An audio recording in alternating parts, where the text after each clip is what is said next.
Assalamualaikum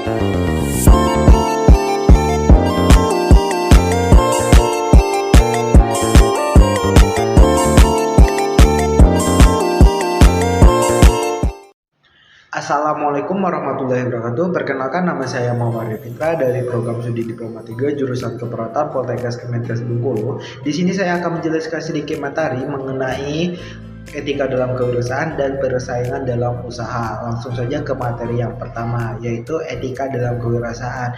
Nah, di mana mencangkup pada prinsip moral dan nilai-nilai yang harus diterapkan oleh wirausahawan dalam menjalankan bisnisnya. Etika ini penting untuk membangun kepercayaan, menjaga reputasi, serta menciptakan lingkungan bisnis yang adil dan berkelanjutan.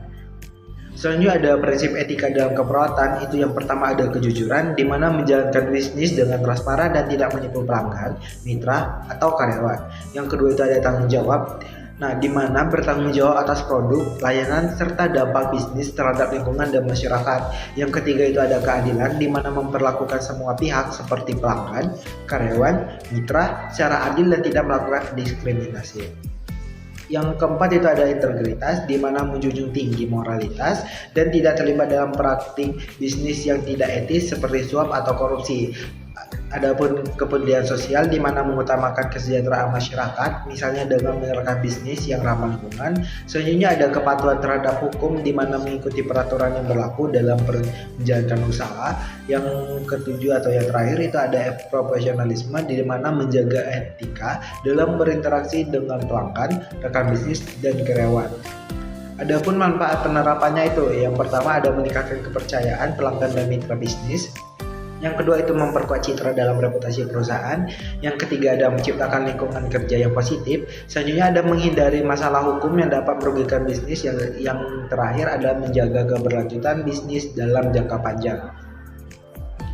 Pemateri yang kedua adalah persaingan dalam usaha. Nah, persaingan dalam usaha ini adalah situasi di mana bisnis yang bergerak di industri yang sama berkompetisi untuk mendapatkan pelanggan, meningkatkan pasar pasang, dan mencapai keuntungan. Nah, di mana persaingan dapat bersifat sehat atau tidak sehat, tergantung pada strategi yang digunakan oleh para pelaku usaha.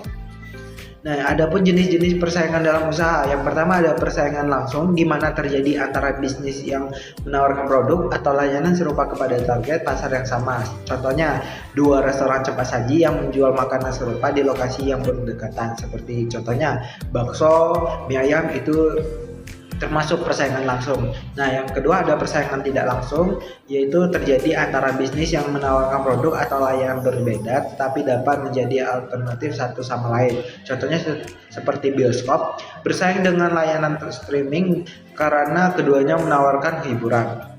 Adapun yang persaingan berdasarkan harga, di mana bisnis bersaing dengan menawarkan harga lebih rendah untuk menarik pelanggan. Contohnya seperti supermarket memberikan diskon besar untuk menarik pembelian dari kompetitor. Nah, selanjutnya ada persaingan berdasarkan kualitas. Nah, di mana fokus pada peningkatan kualitas produk atau layanan untuk membedakan diri dari pesaing. Contohnya seperti merek pantai premium bersaing dengan menawarkan bahan yang lebih berkualitas dan desain eksklusif. Dan yang terakhir ada persaingan inovasi, di mana perusahaan berlomba menciptakan produk atau layanan baru yang lebih baik atau lebih efisien. Contohnya seperti perusahaan teknologi bersaing dengan mengembangkan smartphone dengan fitur terbaru. Nah, adapun strategi menghadapi pesaing usaha. Yang pertama itu ada diversifikasi produk, seperti menawarkan produk unik atau memiliki keunggulan dibandingkan pesaing. Yang kedua itu peningkatan kualitas layanan, seperti memberikan layanan pelanggan yang lebih baik untuk meningkatkan loyalitas. Yang ketiga itu ada pemasaran kreatif, di mana menggunakan strategi pemasaran yang inovatif untuk menarik perhatian pelanggan. Yang keempat itu ada efisiensi operasional, seperti mengurangi biaya produk tanpa mengorbankan kualitas untuk meningkatkan daya saing. Selanjutnya ada kolaborasi dan kemitraan, di mana bekerja sama dengan bisnis lain untuk memperluas pasar atau menambah nilai produk. Yang keenam itu ada adaptasi terhadap tren, di mana selalu mengikuti perkembangan pasar dan teknologi agar tetap relevan.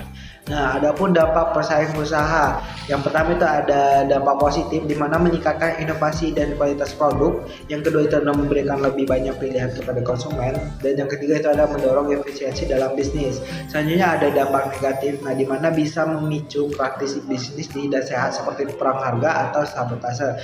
Dan yang kedua itu adalah mendirikan bisnis kecil untuk bertahan jika bersaing dengan perusahaan besar.